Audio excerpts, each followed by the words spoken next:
કેમ છો મિત્રો? મજામાં? ગુજકેટ ફિઝિક્સ ક્રેશ કોર્સમાં આપણે આગળ વધીએ છીએ આજના વિડીયોમાં. અત્યાર સુધીમાં આપણે 3 મોડેલ પેપર જે છે એનું સોલ્યુશન કરેલું છે. આજના વિડીયો લેક્ચરની અંદર આપણે ચોથું જે મોડેલ પેપર છે એનું સોલ્યુશન કરવાના છીએ. ચાલો તો શરૂઆત કરીએ. સૌથી પહેલો પ્રશ્ન છે, સાબુના દ્રાવણના પરપોટા પર વિદ્યુતભાર મૂકતા શું થશે? હવે પરપોટો છે એની ઉપર તમે ધન વિદ્યુતભાર આપશો અથવા તો ઋણ વિદ્યુતભાર આપશો. એ બધો વિદ્યુતભાર જે છે એ ક્યાં રહેશે? સપાટી પર રહેશે. એટલે સમગ્ર સપાટી પર આવી રીતે વિદ્યુતભાર વહેંચાઈ જશે. તો સામસામે કાં તો ધન હશે અથવા તો ઋણ હશે અને એ એકબીજાને શું કરશે? અપા કરશે.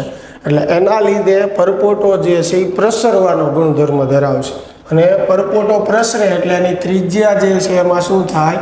વધારો થાય. એટલે ઓપ્શન બી જે છે એ આપણો સાચો જવાબ છે.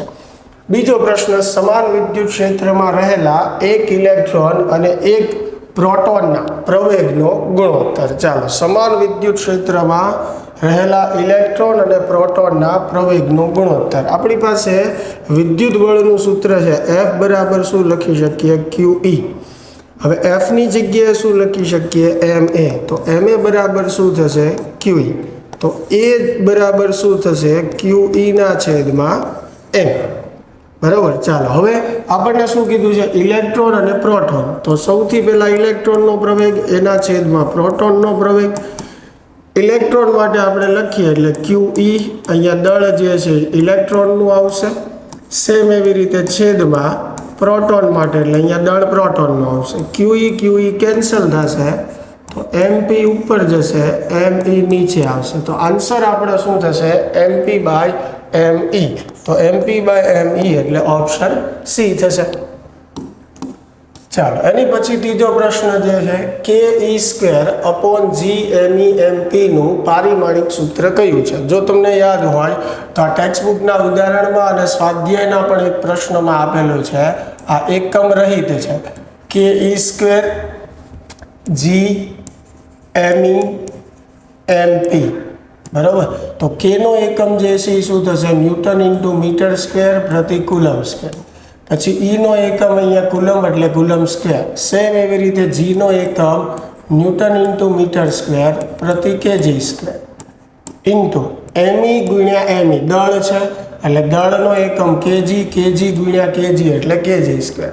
તો તમે જોઈ શકો બધું કેન્સલ થઈ જશે. એટલે આ જે સૂત્ર છે એ એકમ રહિત થશે એટલે પરિમાણ પણ કાંઈ નહીં આવે એટલે પરિમાણ રહિત થશે. તો ઓપ્શન આપણો બી આવશે. M0, L0, T0 અને Q0. Q સ્વરૂપે આપેલું છે પારિમાણિક સૂત્ર, પણ અહીંયા કુલમ પણ કેન્સલ જ થઈ જાય છે એટલે કંઈ વધવાનું નથી એટલે પરિમાણ રહિત જ આવશે જવાબ. એની પછી જે છે, વિદ્યુત ક્ષેત્રમાંના કોઈ બિંદુ પાસે વિદ્યુત સ્થિતિમાન એટલે કે તે બિંદુ પાસે એકમ ખાલી જગ્યા વિદ્યુતભારની પછી ખાલી જગ્યા આપ્યો છે. તો આ જે પ્રશ્ન જે છે એ તમે સ્થિતિમાનની વ્યાખ્યા ઉપરથી જે છે એ સીધો કહી શકો. એક તો અહીંયા ખ્યાલ છે કે સ્થિતિમાનમાં આપણે એકમ ધન વિદ્યુતભાર લેતા એટલે પહેલી વાત તો બિંદુ પાસે એકમ ધન વિદ્યુતભાર દીઠ એવા બે જ ઓપ્શન છે. બરાબર, ધન વિદ્યુતભાર હોય. બીજું શું દર્શાવે છે? સ્થિતિ ઉર્જા દર્શાવે છે એટલે ઓપ્શન બી આવશે. એકમ ધન વિદ્યુતભાર દીઠ શું બતાવે છે? સ્થિતિ ઉર્જા. બરાબર. અને એ અહીંથી સમજી શકો U બરાબર સૂત્ર શું થાય? Q into V. તો V બરાબર શું થાય? U ના છેદમાં Q એટલે એકમ ધન વિદ્યુતભાર દીઠ સ્થિતિ ઉર્જા થઈ કે નહીં? ચાલો, એની પછી પાંચમો પ્રશ્ન જે છે, વિદ્યુત ક્ષેત્રમાંના કોઈ પણ બિંદુ પાસે 5 કુલમ ધન વિદ્યુતભારની સ્થિતિ ઉર્જા 50 જૂલ હોય તો તે બિંદુ પાસે વિદ્યુત સ્થિતિમાન. ચાલે, તો V બરાબર શું થશે? U by Q. U જે છે સ્થિતિ ઉર્જા કેટલી આપી છે આપણને? 50. Q કેટલું આપ્યું છે? 5. તો જવાબ કેટલો આવશે? 10 વોટ. એટલે ઓપ્શન સી જે છે એ આપણો સાચો જવાબ. એની પછી છઠ્ઠો MCQ, વિદ્યુત સ્થિતિમાન પ્રચલનના એકમ જેવો જ એકમ ધરાવતી ભૌતિક રાશિ. વિદ્યુત સ્થિતિમાન પ્રચલન એટલે એકમ સ્થાનાંતર દીઠ વિદ્યુત સ્થિતિમાન, જેને V બાય L વડે દર્શાવી શકો. એટલે એનો એકમ જે છે એ શું થાય? વોલ્ટ પ્રતિ મીટર થાય. તો હવે વોલ્ટ પ્રતિ મીટર હોય એવો એકમ આપણે ઓપ્શનમાંથી જોઈએ તો વિદ્યુત બળનો એકમ શું થાય? ન્યૂટન. તો એ નહીં આવે. વિદ્યુત ફ્લક્સનો એકમ જે છે એ શું થશે? વેબર થશે. ત્રીજું જે છે વિદ્યુત ક્ષેત્રની તીવ્રતા. તો વિદ્યુત ક્ષેત્રની તીવ્રતાનો એકમ આપણને ખ્યાલ છે વોલ્ટ પ્રતિ મીટર થશે. તો ઓપ્શન સી જે છે એ આપણો સાચો જવાબ થશે. બરાબર. એની પછી 7મો પ્રશ્ન, આર ત્રિજ્યા ધરાવતા તારનો અવરોધ કેપિટલ આર છે. જો આ તારમાંથી 2r ત્રિજ્યાવાળો નવો તાર બનાવવામાં આવે તો નવો અવરોધ કેટલો થશે? ચાલો, આપણી પાસે અવરોધનું સૂત્ર જે છે R બરાબર ρl/a. બરાબર. હવે અહીંયા ત્રિજ્યામાં ફેરફાર કરવાથી શેમાં ફેરફાર થશે? ક્ષેત્રફળમાં. તો જ્યારે ક્ષેત્રફળનો ફેરફાર આપ્યો હોય તો સૂત્રમાં આપણે ક્ષેત્રફળ રાખવું પડે, પણ કદ જે છે એને આપણે કોઈ પણ રીતે કાઢવું પડે. તો એની માટે આપણે શું કરીએ? ક્ષેત્રફળ વડે ગુણીને ક્ષેત્રફળ વડે ભાંગીએ, અને ક્ષેત્રફળ ગુણ્યા લંબાઈ એટલે કદ થઈ જાય. એટલે અવરોધનું સૂત્ર આવું થશે. અને કદ જે છે એ કોઈ પણ સંજોગોમાં અચળ જ રહેવાનું છે, એટલે આપણે કદના સ્વરૂપે સૂત્રને ફેરવું. સૂત્રમાં ફક્ત ક્ષેત્રફળ જ વધશે. હવે ક્ષેત્રફળનું સૂત્ર શું થશે? તારના 8/, તો એ બરાબર શું થશે? πr². પણ અહીંયા વર્ગ છે એટલે પાઈનો વર્ગ પણ થશે, અને r² નો વર્ગ કરો એટલે આરની કેટલી ઘાત થશે? 4 ઘાત થશે. તો આ આપણું મૂળ અવરોધનું સૂત્ર થઈ ગયું. હવે નવો અવરોધ મારે મેળવવો હોય તો ત્રિજ્યા જે છે એ મારે કેટલી કરવાની છે? 2r. એટલે આરની જગ્યાએ 2r લખશું, એની 4 ઘાત. હવે 2ની 4 ઘાત એટલે 2 દુ 4 દુ 8 દુ 16 થશે. એટલે અહીંયા 16 કૌંસમાં ρ × v છેદમાં π²r⁴. તો આ સૂત્ર જે છે એ શેનું થશે? પ્રારંભિક અવરોધનું આરનું, એના છેદમાં 16. તો જવાબ જે છે એ શું આવશે? આરના છેદમાં 16. એટલે બી ઓપ્શન જે છે એ આપણો સાચો જવાબ થશે. ચાલો, વાહકતાનો એકમ શું થશે? હવે વાહકતાનો એકમ જે છે એ શું થાય? 1/ઓહ્મ × મીટર. તો આવો ઓપ્શન પણ લખેલો હોય. હવે 1/ઓહ્મ જે છે એને મોહ પણ કહેવાય, એટલે મોહ પ્રતિ મીટર પણ લખાય. મોહને સાયમન કહેવાય એટલે સાયમન પ્રતિ મીટર પણ લખાય. તો આ ત્રણમાંથી એક ઓપ્શન હોઈ શકે, જેમ કે અહીંયા આપણને ડી ઓપ્શન આપેલો છે, મોહ પ્રતિ મીટર. એટલે વાહકતાનો એકમ થશે. એની પછી 9મો પ્રશ્ન, વાહકત્વનો એસા એકમ અને પારિમાણિક સૂત્ર. ચાલો, હવે શું પૂછ્યું છે? વાહકત્વ. વાહકત્વ એટલે શું થાય? અવરોધનું વ્યસ્ત થાય. બરોબર. અવરોધનું સૂત્ર જે છે R બરાબર આપણે શું લખીએ? V/I. તો વાહકત્વનું સૂત્ર શું થશે? I/V. તો I જે છે એનો એકમ જે છે એ શું થશે? એમ્પિયર. V નો એકમ શું થશે? વોલ્ટ. એટલે એમ્પિયર પ્રતિ વોલ્ટ કહેવાય, અથવા આને 1/ઓહ્મ કહેવાય, અથવા એને મોહ પણ કહેવાય, અથવા એને સાયમન પણ કહેવાય. તો આમાંથી કોઈ પણ એકમ જે છે એ લખેલો હોઈ શકે. બરાબર. મોહ લખેલો હોઈ શકે, સાયમન લખેલો હોઈ શકે, 1/ઓહ્મ. તો અહીંયા જુઓ, મોહ લખેલું છે આ ઓપ્શનમાં, ઓહ્મ તો નહીં જ આવે. બરાબર. એટલે આ ઓપ્શન નીકળી જશે. અહીંયા પણ મોહ છે અને અહીંયા સાયમન છે. તો આ ત્રણમાંથી એક ઓપ્શન હશે, પણ હજી પારિમાણિક સૂત્ર આપણે નક્કી કરવાનું છે. તો પારિમાણિક સૂત્ર મેળવવા માટે ઉપર એમ્પિયર, નીચે વોલ્ટની જગ્યાએ જૂલ પ્રતિ કુલમ લખવું, એટલે કુલમ જે છે ઉપર જશે. હવે પારિમાણિક સૂત્ર એમ્પિયર માટે A1 લખીએ, કુલમ માટે A1 T1 લખીએ, જૂલ એટલે ઉર્જા માટે M1 L2 T-2.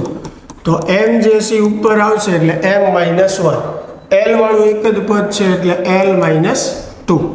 હવે ટી જે છે એ ઉપર જશે એટલે ટી કેટલું થશે? 3 થશે. બરાબર. અને A2 થશે. ચાલો, તો હવે એવો ઓપ્શન જોઈએ કે M-1 L-2 T3 A2. જુઓ, ડી ઓપ્શન જે છે એ આપણો જવાબ છે. સાયમને લખેલું છે અને પારિમાણિક સૂત્ર પણ આપણને આપેલું છે. ચાલો, એની પછીનો પ્રશ્ન, એક લાંબા સીધા તારમાંથી 35 એમ્પિયર વિદ્યુત પ્રવાહ વહે છે. તારથી 20 સેન્ટીમીટર અંતરે રહેલા કોઈ બિંદુ પાસે ચુંબકીય ક્ષેત્રનું મૂલ્ય કેટલું હશે? બરાબર. તો કાર માટે આપણી પાસે સૂત્ર છે તે B બરાબર μ0I અપોન 2πr. હવે જસ્ટ આમાં આપણે કિંમત મૂકવાની છે. μ0 એટલે 4π ગુણ્યા 10⁻7. I જે છે 35/2π. હવે સ્મોલ r એટલે અંતર કેટલું છે? 20 સેન્ટીમીટર એટલે 20 ગુણ્યા 10⁻2 મીટરમાં ફેરવવું પડશે. ચાલો તો સાદું રૂપ તમે આપી શકો. પાઈ જે છે કેન્સલ થઈ જશે. 2 દુ 4, અહીંયા 2 પંચા 10 અને 5 સત્તા 35. બરાબર. તો બધું થઈને આપણી પાસે શું વધે છે? 7 વધે છે. બરાબર. μ0I છેદમાં 2πr 20 છે. હા, અહીંયા આપણે છેદ ઉડાડ્યા એટલે 10 આવશે ને. ચાલો ફરીને એકવાર જોઈ લઈએ. μ0 જે છે 4π ગુણ્યા 10⁻7. I જે છે 35, 2π r જે છે 20 ગુણ્યા 10⁻2. બરાબર. ચાલો પાઈ કેન્સલ કરીએ. 2 દુ 4, અહીંયા 2 દાણ આપણે 5 લખી નાખ્યા એટલે 10 આવશે. બરાબર. અને 2 પંચા 5 દુ 10 અને 5 સત્તા 35. 7 ભાગ્યા 2 એટલે કેટલું થશે? 3.5 થશે. ગુણ્યા 10⁻ કેટલી ઘાત આવશે? 5. એટલે ઓપ્શન સી જે છે એ આપણો સાચો જવાબ થશે. બરાબર. એની પછી જે છે 11મો પ્રશ્ન, ચુંબકીય ક્ષેત્રની તીવ્રતાનું પારિમાણિક સૂત્ર. ચાલો, ચુંબકીય ક્ષેત્ર B નું પારિમાણિક સૂત્ર, એનો એકમ શું થાય? ન્યૂટનના છેદમાં મીટર ઇન્ટુ એમ્પિયર. ન્યૂટન એટલે બળ. બળ માટે m1 L1 T-2. બરાબર. મીટર માટે પાછું L1, નીચે એમ્પિયર માટે A1. તો શું થશે? m1 L0 થઈ જશે, LL કેન્સલ, T-2 A-1. ચાલો તો m1 પછી L0 T-2 A-1. બી ઓપ્શન જે છે આપણો સાચો જવાબ છે. અહીંયા માથે કોઈ ઘાત નથી તો 1 તો ગણી જ શકો ને. અને L0 છે એટલે L લખેલું નથી, તો બી ઓપ્શન આપણો સાચો જવાબ. ચાલો, એક પ્રોટોન જે છે એ 10 મીટર પ્રતિ સેકન્ડના વેગથી 5 ટેસ્લાના ચુંબકીય ક્ષેત્રમાં ગતિ કરે છે. તો તેના પર લાગતું ચુંબકીય બળ. ચુંબકીય બળનું સૂત્ર શું છે? F બરાબર Q V ક્રોસ B, જેને આપણે લોરેન્સ બળ કહીએ છીએ. અહીંયા Q જે છે એ પ્રોટોનનો વિદ્યુતભાર. બરાબર. V જે છે એ વેગ 10 I ક્રોસ ચુંબકીય ક્ષેત્ર આપ્યું છે 5 ચાલો તો 10 ગુણ્યા 5 જે છે 50 થશે. 50 ગુણ્યા 1.6 એટલે કેટલું આવશે? 8 આવશે. હવે 10 ની કેટલી ઘાત વધી? -19 ઘાત. હવે I ક્રોસ J એટલે શું થશે? K. તો 8 ગુણ્યા 10⁻19 ઘાત K કેપ. તો 8 ગુણ્યા 10⁻19 ઘાત. ચાલો, ઘાતમાં કંઈક અહીંયા આપણે ડિફરન્સ જે છે એ આવે છે, જોઈ લઈએ, ચેક કરી લઈએ. 8, હા રેડી, બરોબર 80 થશે. અહીંયા ભૂલ છે. 10 ગુણ્યા 5 50 ને 80 થશે. રેડી. તો એને આપણે શું લખી શકીએ? 8 ગુણ્યા 10⁻18 ઘાત કે. તો ઓપ્શન સી જે છે આપણો સાચો જવાબ થશે. બરોબર. ચાલો, એની પછી 13મો પ્રશ્ન, ચુંબકીય ચાક માત્રાનો SI એકમ. ચુંબકીય ચાક માત્રા એટલે ચુંબકીય ડાયપોલ મોમેન્ટ. એનો એક એકમ થાય એમ્પિયર ઇન્ટુ મીટર સ્ક્વેર અને બીજો એકમ થાય જૂલ પ્રતિ ટેસ્લા. તો આ બેમાંથી આપણને ઓપ્શનમાં જૂલ પ્રતિ ટેસ્લા જે છે એ આપેલું છે, એટલે સી ઓપ્શન આપણો સાચો જવાબ. ચાલો, 14મો, ગુચડામાંથી પસાર થતા વિદ્યુત પ્રવાહનું મૂલ્ય બમણું કરતા તેનું આત્મપ્રેરકત્વ. તો જૂના પેપરોમાં આપણે જોયેલું છે આત્મપ્રેરકત્વ જે છે એ પ્રવાહ પર આધારિત નથી, એટલે પ્રવાહમાં ફેરફાર કરવા છતાં પણ આત્મપ્રેરકત્વમાં કોઈ ફેર પડશે નહીં, એટલે જવાબ શું આવશે? અચળ રહે. 15મો, બે ઇન્ડક્ટરોને સમાંતરમાં જોડતા આત્મપ્રેરકત્વ 2.4 હેનરી મળે છે અને શ્રેણીમાં જોડતા પરિણામી આત્મપ્રેરકત્વ 10 હેનરી મળે છે. તો તેમના આત્મપ્રેરકત્વનો તફાવત. હવે જે રીતે કેપેસિટરનું શ્રેણી સમાંતર જોડાણ હોય, અવરોધનું હોય, એવી રીતે ઇન્ડક્ટરનું હોય. ઇન્ડક્ટરના કેસમાં જો શ્રેણી જોડાણ હોય તો પરિણામી જે ઇન્ડક્ટન્સ છે એ સરવાળો કરવાથી મળે, બરાબર. અને જો સમાંતર જોડાણ હોય તો સમાંતર જોડાણના કેસમાં આપણે જેમ અવરોધમાં મેળવતા બે અવરોધ માટે, એવી જ રીતે બે ઇન્ડક્ટર માટે સૂત્ર થાય R1 R2 છેદમાં R1 પ્લસ R2. સેમ એવી રીતે ઇન્ડક્ટર માટે L1 L2 છેદમાં L1 પ્લસ L2. બે કરતાં વધારે હોય તો 1/L1 plus 1/L2 plus 1/L3. એટલે કે અવરોધમાં જે રીતના ફોર્મ્યુલા છે એ જ રીતે ઇન્ડક્ટરમાં છે. હવે આપણને શું પૂછ્યું છે કે બંનેના આત્મપ્રેરકત્વનો તફાવત. હવે તફાવત ક્યારે મળશે? જ્યારે આપણે એની કિંમત મેળવશું. તો સૌથી પહેલું સમાંતરમાં જોડતા કેટલું મળે છે? 2.4 મળે છે. એટલે આની બરાબર કેટલું લખીએ કે 2.4. શ્રેણીમાં જોડીએ ત્યારે 10 મળે છે. એટલે L1 પ્લસ L2 10. તો અહીંયા L1 પ્લસ L2 ની કિંમત મૂકીએ તો L1 L2 છેદમાં 10 બરાબર 2.4. તો આના પરથી L1 L2 બરાબર 24 લખી શકીએ આપણે. 10 અહીંયા ગુણાઈ જાય તો L2 બરાબર શું થશે? 24 છેદમાં L1 થશે. હવે એ કિંમત અહીંયા મૂકીએ આ સૂત્રમાં. L1 પ્લસ L2 ની જગ્યાએ શું લખીએ? 24 છેદમાં L1 બરાબર કેટલું છે? 10. ચાલો L1 અહીંયા ગુણ્યા છે એટલે L1 નો વર્ગ, બરાબર. પછી વત્તા 24 L1 આ બાજુ એટલે 10 L1. તો હવે L1 સ્ક્વેર પ્લસ 10 આ બાજુ આવે તો -10 પ્લસ 24 એઝ ઇટ ઇઝ બરાબર 0, બરાબર. તો આ દ્વિપદી સમીકરણ જેવું થઈ ગયું. તો આની 3 માંથી 4 પદની રીત આપણે જે 9 10 માં કહેતા, તો 24 છે એટલે કેટલા થશે? L1 -6 અને L1 -4 બરાબર 0. એટલે L1 બરાબર કેટલું આવે? 6. અથવા તો L1 બરાબર કેટલું આવે? 4. હવે સમજો બેયનો સરવાળો જે છે એ કેટલો છે? 10. તો L1 જે છે એ 6 હોય તો L2 જે છે એ કેટલું હોય? 4. અને જો L1 4 હોય તો L2 જે છે એ 6 હોય. હવે આપણને કિંમત પૂછી હોત કે બંનેના આત્મપ્રેરકત્વ કેટલા થાય તો 6 ને 4 જવાબ આવે. પણ આપણને બેયનો તફાવત કીધો છે તો કોઈ પણ કેસમાં તમે તફાવત લેશો 6 માંથી 4 જાય એટલે જવાબ જે છે એ શું આવશે? 2, બરાબર. એટલે બંનેના આત્મપ્રેરકત્વનો તફાવત કેટલો આવશે? 2 એની પછી આપેલ ગૂંચળાની નજીક ગજિયો ચુંબક લાવતા તેમાં ઉત્પન્ન થતું પ્રેરિત EMF નીચેનામાંથી કોના પર આધાર નથી રાખતું? શું કીધું છે આપણને કે આપેલ ગૂંચળાની નજીક ગજિયો ચુંબક લાવતા તેમાં ઉત્પન્ન થતું પ્રેરિત EMF નીચેનામાંથી કોના પર આધાર રાખતું નથી? એટલે શેના પર આધાર રાખતું નથી એવું પૂછ્યું છે, બરાબર. એટલે આ જે છે એ આપણી પાસે ગૂંચળું છે. એની નજીક આપણે જ્યારે ચુંબક લાવીએ તો આપણને ખ્યાલ છે કે ગૂંચળામાં પ્રેરિત EMF ઉત્પન્ન થાય. તો એ જે EMF ઉત્પન્ન થાય છે એ શેના પર? તો સૌથી પહેલું ગૂંચળાની આંટાની સંખ્યા, તો આપણને ખ્યાલ છે એની ઉપર આધાર રાખે. ચુંબકના વેગ, ચુંબકના વેગમાં તમે જે રીતે ફેરફાર કરશો એ રીતે પ્રેરિત EMFમાં ફેરફાર થશે. ચુંબકના ચુંબકીય ક્ષેત્રની તીવ્રતા, તો ચુંબકીય ક્ષેત્ર બદલાય એ પ્રમાણે EMF ઉત્પન્ન થાય છે. એટલે એક જ ઓપ્શન હોય જો D, ગૂંચળાના અવરોધ પર, બરાબર. એટલે ઓપ્શન ડી જે છે એ આપણો સાચો જવાબ છે. એની પછી જે છે ચુંબકીય ફ્લક્સનું પારિમાણિક સૂત્ર. ચાલો ચુંબકીય ફ્લક્સનું પારિમાણિક સૂત્ર આપણે મેળવવું હોય તો ફાઈ બરાબર સૂત્ર શું થાય? B × A. B નો એકમ શું થાય? ન્યૂટનના છેદમાં મીટર × એમ્પિયર.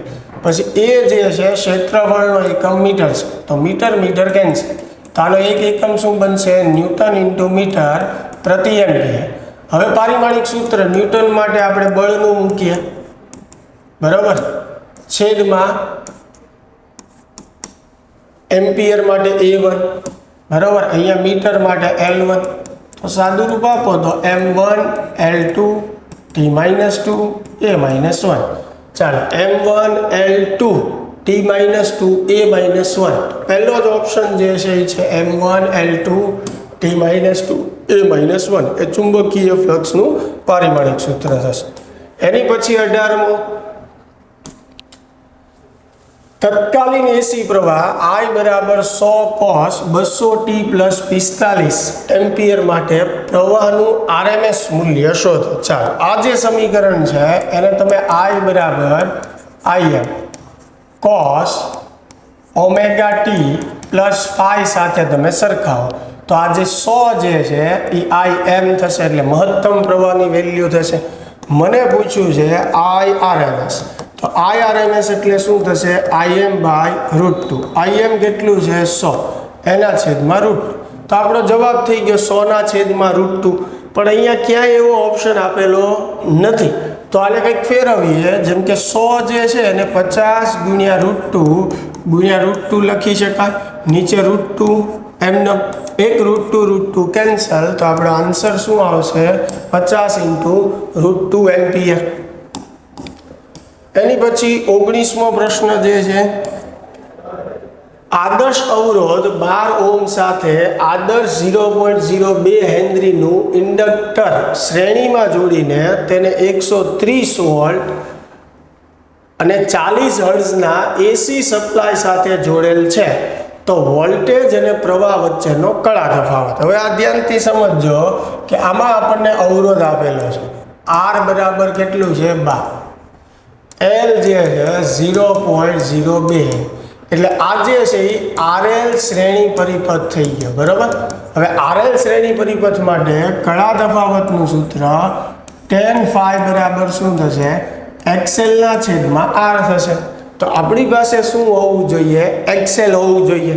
હવે XL મેળવવા માટે XL નું સૂત્ર છે ઓમેગા L બરાબર. તો ઓમેગા L ના છેદમાં R. ઓમેગા નથી આપણી પાસે તો ઓમેગાની જગ્યાએ 2πf લખી નાખીએ છેદમાં R તો tan phi બરાબર હવે 2π એટલે 3.14 f કેટલું આપેલું છે 40 L જે છે એ 0.02 અને અવરોધ જે છે એ કેટલો આપેલો છે 12. તો હવે આનું સાદું રૂપ આપશો એટલે tan phi બરાબર એક કિંમત મળશે અને પછી phi ગોતવા માટે tan ઇન્વર્સ આપણે એ કિંમત લેવી પડશે. તો હવે એની ઉપરથી તમે tan ના કોષ્ટકમાંથી જોઈને મૂકશો એટલે જવાબ આપણો આવશે 22 ડિગ્રી અને 43 મિનિટ. એ આપણો સાચો આન્સર થશે. ચાલો LCR એસી પરિપથમાં અનુનાદ થાય ત્યારે IRMS મેક્સિમમ કેટલો હોય. હવે સમજો IRMS નું સૂત્ર જે છે એ VRMS upon Z થાય બરોબર. હવે ઓપ્શનમાં જોઈ શકો તમે જુઓ ક્યાંય VRMS નથી એની જગ્યાએ VRMS ની જગ્યાએ આપણે શું લખી શકીએ VM ના છેદમાં √2. ચાલો VRMS ની જગ્યાએ VM બાય √2 લખ્યું. હવે અનુનાદની સ્થિતિએ Z જે છે કેટલો થાય R જેટલો. તો આપણો જવાબ શું આવશે VM છેદમાં √2 R એટલે ઓપ્શન બી જે છે એ આપણો સાચો જવાબ થશે બરાબર. ચાલો એની પછી જે છે 21મો પ્રશ્ન કે 100 વોટના બલ્બથી 3 મીટર દૂર ઉદ્ભવતું ચુંબકીય ક્ષેત્ર ગણ બલ્બમાંથી ઉત્સર્જાતા વિકિરણની તીવ્રતા 2.2 ગુણ્યા 10⁻² વોલ્ટ પ્રતિ મીટર સ્ક્વેર છે. એટલે I બરાબર આપણને 2.2 ગુણ્યા 10⁻² વોલ્ટ પ્રતિ મીટર સ્ક્વેર એટલે તીવ્રતા જે છે આપેલી છે. આપણને ગણવાનું કીધું છે ચુંબકીય ક્ષેત્ર એટલે B મેળવવાનું છે. અને જ્યારે વિદ્યુત ચુંબકીય તરંગો માટે કોઈ આપણને ચોખવટ ન કરી હોય તો એ B નું કયું મૂલ્ય હોય RMS મૂલ્ય હોય બરાબર. એટલે B RMS મેળવવાનું છે. તો આપણી પાસે તીવ્રતાનું એક આવું સૂત્ર છે I બરાબર શું થાય ρ × C. હવે રોની જગ્યાએ જેને આપણે વિદ્યુત ચુંબકીય તરંગોની ઉર્જા ઘનતા કહીએ છીએ તો રોની જગ્યાએ શું લખી શકાય B² RMS છેદમાં μ0 બરાબર. I બરાબર ρ × C. રોની જગ્યાએ શું લખી શકાય B² બાય μ0 × C. શું મેળવવાનું છે આપણે B તો B² RMS બરાબર શું થશે I × μ0 છેદમાં શું આવશે C. ચાલો I જે છે કેટલું આપેલું છે 2.2 ગુણ્યા 10⁻². મ્યુ 0 જે છે એ 4 પાઈ × 10⁻7 બરાબર. તો સી જે છે 3 × 10⁸. ચાલો અહીંયા તમે જે કિંમત મૂકીને સાદુરૂપ આપશો એ b² બરાબર જવાબ આવશે. એટલે આપણો જવાબ આપણને જે મળશે એ b² બરાબર આવશે. આપણે શું જોતું છે b, એટલે બી મેળવવા માટે આપણે પછી વર્ગમૂળ લેવાનું, અને વર્ગમૂળ લેતી વખતે ખાસ ધ્યાન રાખવાનું કે 10ની ઘાત યુગ્મ હોવી જોઈએ.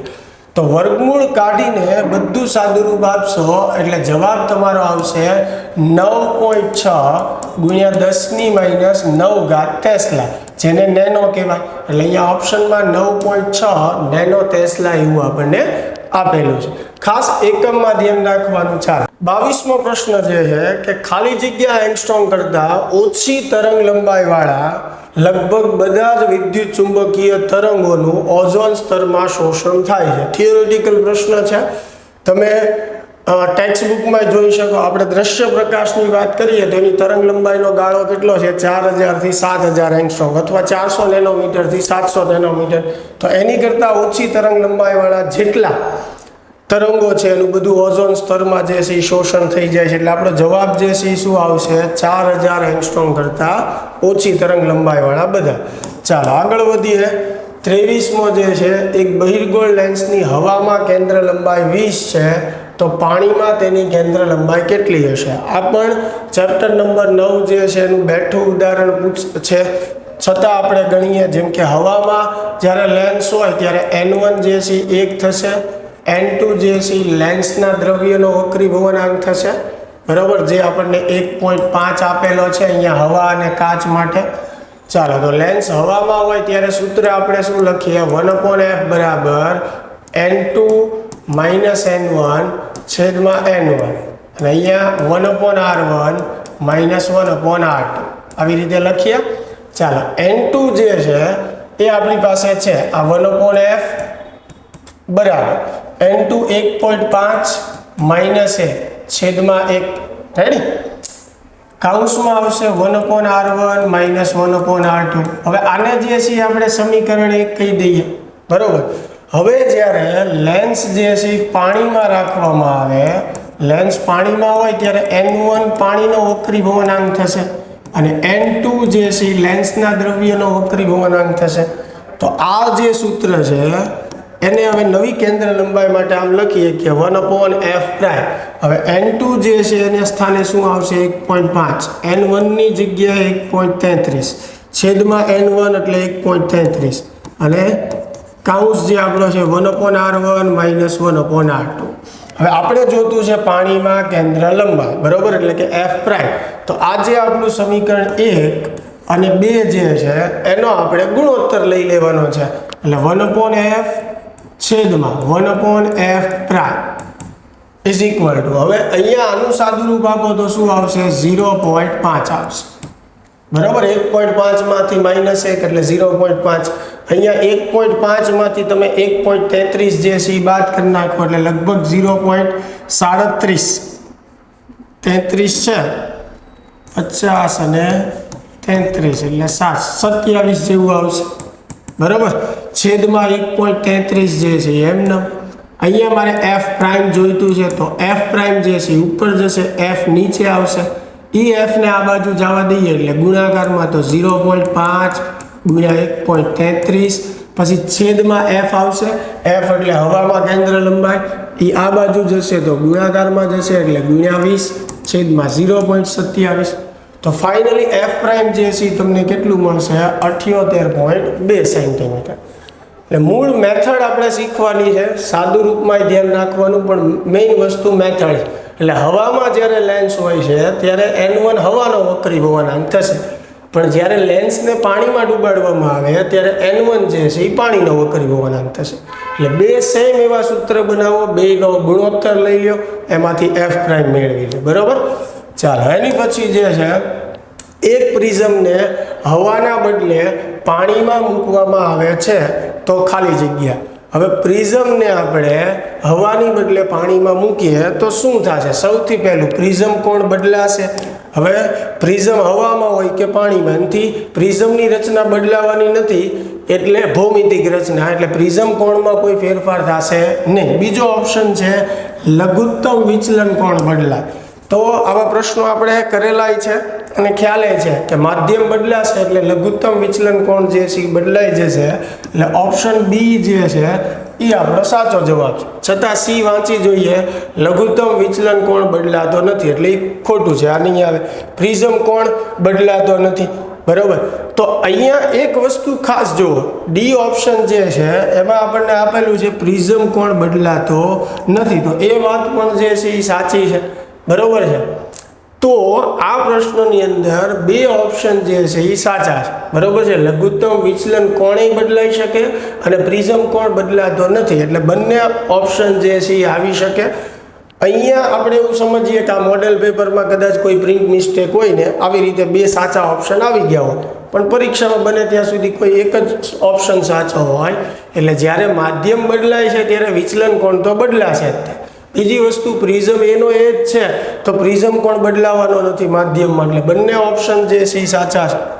ચાલો, એની પછી જે છે 25મો, પ્રકાશનું કિરણ પાતળા માધ્યમમાંથી ઘટ માધ્યમમાં પ્રવેશે. પાતળા માધ્યમમાં પ્રકાશની ઝડપ ઘટ માધ્યમમાં તેની ઝડપ કરતાં બમણી છે. તો પૂર્ણ આંતરિક પરાવર્તન માટે ક્રાંતિક કોણ જે છે એ કેટલો હશે? હવે અહીંયા તમે ધ્યાનથી સમજો. પહેલું કીધું છે કિરણ પાતળા માધ્યમમાંથી ઘટ માધ્યમમાં જાય છે. પૂર્ણ આંતરિક પરાવર્તન માટેની શરત એ છે કે પ્રકાશનું કિરણ ઘટ માધ્યમમાંથી પાતળા માધ્યમ તરફ જતું હોવું જોઈએ, તો જ પૂર્ણ આંતરિક પરાવર્તનની ઘટના થાય. પણ અહીંયા તો પાતળામાંથી ઘટ આપેલું છે, એટલે અહીંયા પૂર્ણ આંતરિક પરાવર્તનની ઘટના જે છે જોવા મળશે નહીં, એટલે ગણવાની જરૂર નથી. આપણને એમનેમ ખ્યાલ આવી જાય ઓપ્શન ડી આપણો સાચો જવાબ છે, એક પણ નહીં.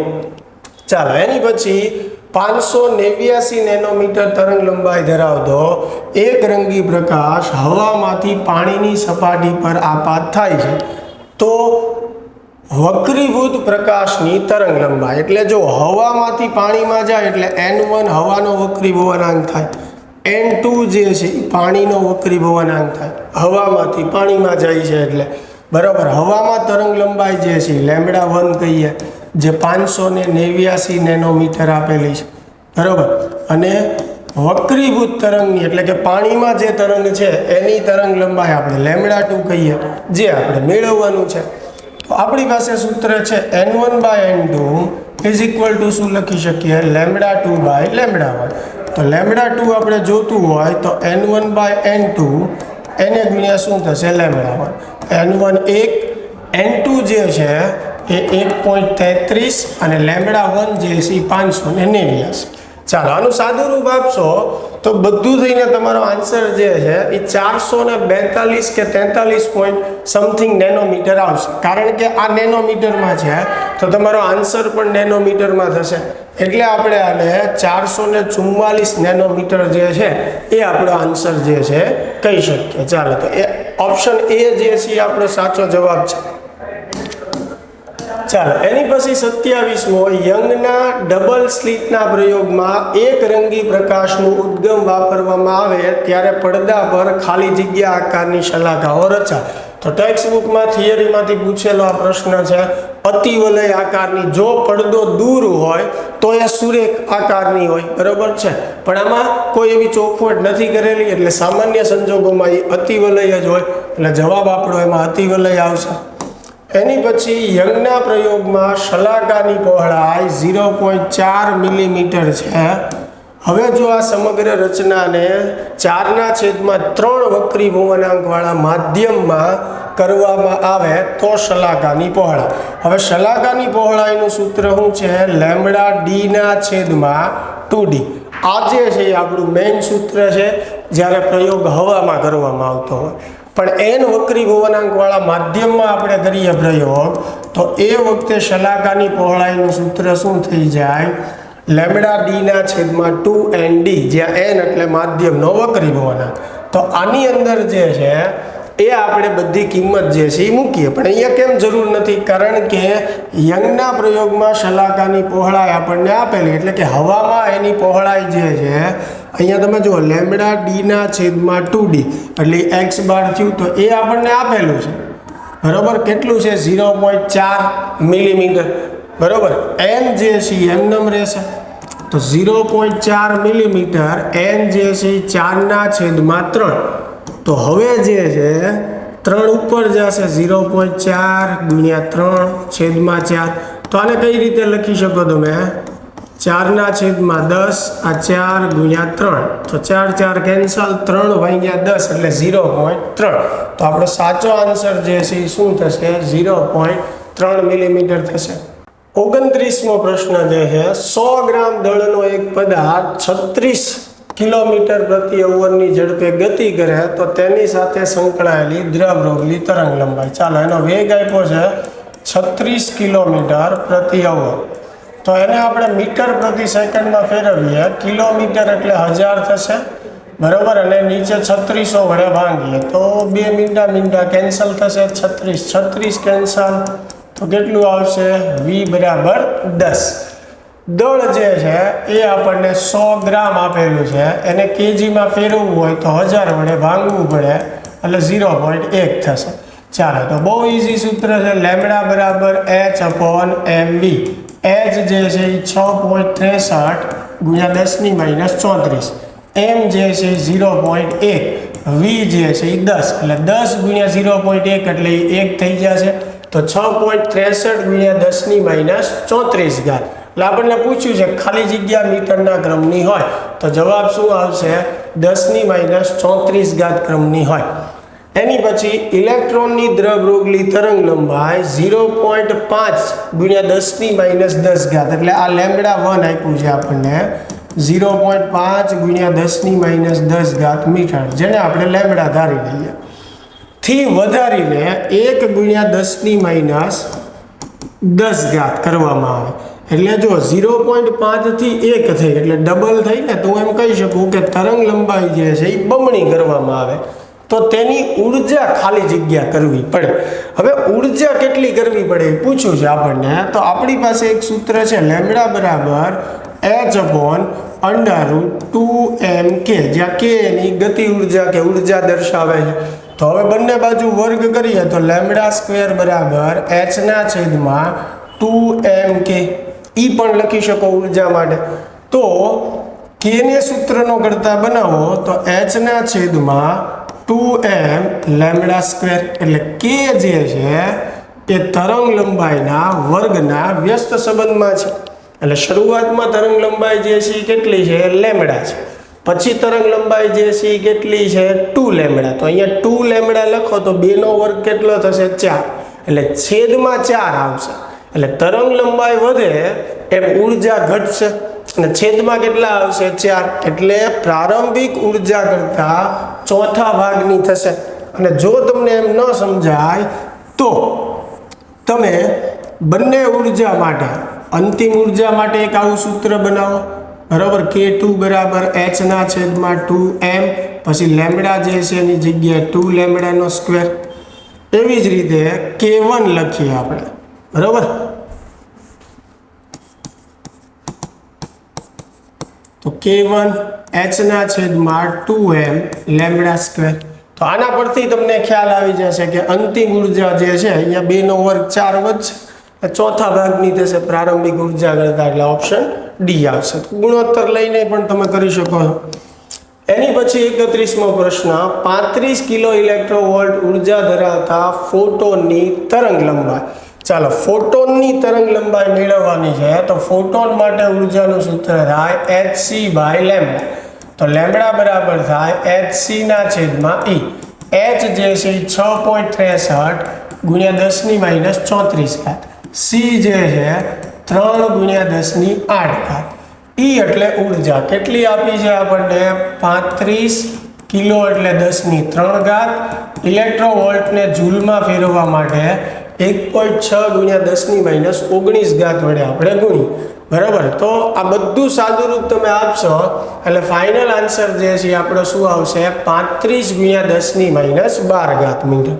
ખાસ જવાબ લાવો ત્યારે ઘાત અને પોઈન્ટમાં ધ્યાન રાખવાનું, એટલે ખોટો ઓપ્શન જે છે એ ઠીક ન થઈ જાય. ચાલો 32માં, રધરફોર્ડના આલ્ફા પ્રકીર્ણના પ્રયોગમાં આલ્ફા પ્રકીર્ણમાં ઇમ્પેક્ટ પેરામીટર B0 હોય ત્યારે સાચો ખૂણો, એટલે કે પ્રકીર્ણ કોણ કેટલો હોય? 180 હોય. ઇમ્પેક્ટ પેરામીટર જ્યારે 0 હોય ત્યારે એક્ઝેક્ટ બેકવર્ડ દિશામાં આલ્ફા ગણ આવે, એટલે એમાં પ્રકીર્ણ ખૂણો કેટલો હોય? 180 હોય. ચાલો, તો ડી ઓપ્શન એમાં સાચો જવાબ છે. 33મો, બોહર મોડેલ અનુસાર સૂર્યની આસપાસ 3 ગુણ્યા 10⁴ ઘાત મીટર પ્રતિ સેકન્ડ. આ ઘણીવાર આપણે પ્રશ્ન ગણેલો છે. 3 ગુણ્યા 10⁴ ઘાત મીટર પ્રતિ સેકન્ડ વેગથી ઝડપથી 1.5 ગુણ્યા 10⁻11 ઘાત મીટર ત્રિજ્યા ધરાવતી કક્ષામાંના પૃથ્વીના ભ્રમણને રજૂ કરતો ક્વોન્ટમાંક, એટલે n મેળવવાનું છે. પૃથ્વીનું દળ 6 ગુણ્યા 10⁻24 ઘાત કિલોગ્રામ લેવાનું છે. આ પ્રિન્ટ મિસ્ટેક છે. ચાલો, તો આપણી પાસે સૂત્ર છે L બરાબર શું થાય? NH/2π. L ની જગ્યાએ mvr લખીએ, બરાબર NH/2π. આમાંથી તમે n ને સૂત્રનો કરતા બનાવો તો 2π mvr એના છેદમાં શું થશે? h. બધી જ કિંમત આપણી પાસે છે. જૂના વિડીયો લેક્ચર જોશો તો એમાં પણ આ ગણેલો છે. આ બધી કિંમત મૂકીને સાદુરૂપ આપશો એટલે 2.6 ગુણ્યા 10⁻74 ઘાત આવશે.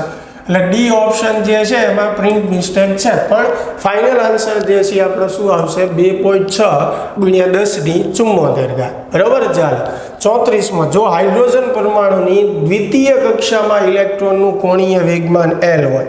હવે દ્વિતીય કક્ષાનું વેગમાન એટલે 2h/2π થાય, કારણ કે કોણીય વેગમાનનું સૂત્ર શું થાય? NH/2π.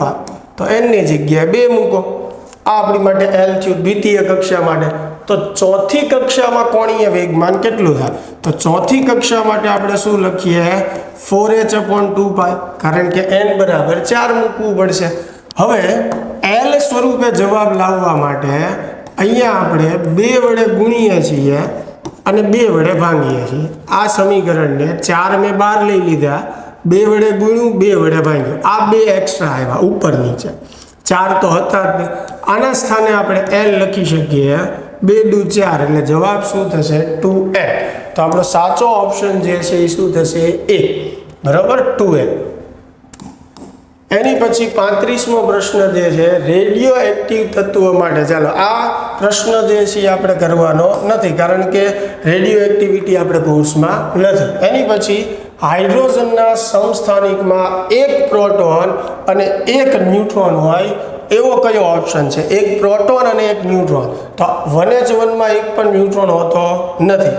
1h2 ની અંદર તમે જુઓ તો એની અંદર 1 પ્રોટોન અને 1 ન્યુટ્રોન હોય. 1h3માં શું હશે? 2 ન્યુટ્રોન હશે, 1 પ્રોટોન અને 2 ન્યુટ્રોન. એટલે આપણો ઓપ્શન બી જે છે એ આપણો સાચો જવાબ થશે. 1 પ્રોટોન અને 1 ન્યુટ્રોન શેમાં હશે? 1h2માં. એની પછી 37મો પ્રશ્ન, પ્રોટોનની ત્રિજ્યા. ચાલો, શું મેળવવાનું કીધું છે આપણને? પ્રોટોનની ત્રિજ્યા. તો ત્રિજ્યા મેળવવાનું એક સૂત્ર છે R બરાબર R0 a⁻1/3. હવે R0 જે છે એ આપણે 1.2 ફર્મી લઈએ છીએ. ફર્મી એટલે 10⁻15 ઘાત. અને 1 પ્રોટોનની વાત છે તો એનો પરમાણુ દળાંક 1 લખી શકીએ, અને 1નું ઘનમૂળ જે છે 1 જ આવવાનું. તો ફાઇનલ આપણો આન્સર શું આવશે? 1.2 ગુણ્યા 10⁻15 ઘાત, બરાબર. ચાલો, n પ્રકારના સિલિકોન માટે નીચેનામાંથી કયું વિધાન સાચું છે? n પ્રકાર શેનથી બને? પેન્ટાવેલેન્ટ અશુદ્ધિ ઉમેરવાથી. મેજોરિટી તરીકે ઇલેક્ટ્રોન હોય, માઇનોરિટી તરીકે હોલ હોય. તો પહેલો ઇલેક્ટ્રોન મેજોરિટી અને ટ્રાયવેલેન્ટ ડોપેન્ટ્સ આપ્યું તો એ ખોટો છે, પેન્ટાવેલેન્ટ આવે. બીજો ઓપ્શન ઇલેક્ટ્રોન માઇનોરિટી, તો એ ખોટું છે. હોલ માઇનોરિટી વાહકો અને પેન્ટાવેલેન્ટ પરમાણુ ડોપેન્ટ્સ હોય તો ઓપ્શન સી જે છે આપણો સાચો જવાબ છે. અને આ ચેપ્ટર 14માં સ્વાધ્યાયમાં તમને આ પ્રશ્ન બેઠો આપેલો જ છે. એની પછી 39મો જે છે 5 ઓમ ઇનવર્સ ઇન્ટુ સેન્ટીમીટર ઇનવર્સ વાહકતા ધરાવતા, એટલે આ જે છે એ આપણને સિગ્મા આપેલું છે, 5 ઓમ ઇનવર્સ ઇન્ટુ સેન્ટીમીટર ઇનવર્સ વાહકતા ધરાવતા જીહી અર્ધવાહકમાં કેટલી પરમાણુ અશુદ્ધિ ઉમેરવાથી n પ્રકારનો અર્ધવાહક તૈયાર થાય. ઇલેક્ટ્રોનની મોબિલિટી એટલે મ્યુ જે છે 3900 સેન્ટીમીટર સ્ક્વેર છેદમાં વોલ્ટ ઇન્ટુ સેકન્ડ, એટલે મોબિલિટી આપી છે. અહીં હોલના લીધે મળતી વાહકતા અવગણો. બરાબર, કેટલા પરમાણુ ઉમેરવાથી n પ્રકારનો અર્ધવાહક બને, એટલે આપણે ઇલેક્ટ્રોનની સંખ્યા ઘનતા જે છે એ મેળવવાની છે. હોલની વાહકતા અવગણવાનું કીધું છે, કારણ કે અર્ધવાહકોની અંદર આપણને જે વાહકતા મળે એ ઇલેક્ટ્રોન અને હોલને વાહકતાના સરવાળો કરવાથી મળે. સેમ એવી રીતે મોબિલિટી પણ ઇલેક્ટ્રોન અને હોલની મોબિલિટીના સરવાળાથી મળે. પણ અહીંયા હોલની આપણને વાહકતા અવગણવાનું કીધું છે, તો વાહકતા માટે આપણી પાસે સૂત્ર શું થશે? સિગ્મા બરાબર મ્યુના છેદમાં n ઇન્ટુ e. મારે શું જોવે છે? n. તો n ને સૂત્રનો કરતા બનાવવું એટલે મ્યુના છેદમાં સિગ્મા ઇન્ટુ e થશે, કારણ કે n જોતું છે ઇલેક્ટ્રોનની સંખ્યા ઘનતા. હવે મ્યુ કેટલું આપેલું છે? 3900. બરાબર, સિગ્મા જે છે એ કેટલું આપેલું છે? 5. e જે છે 1.6 ગુણ્યા 10⁻19.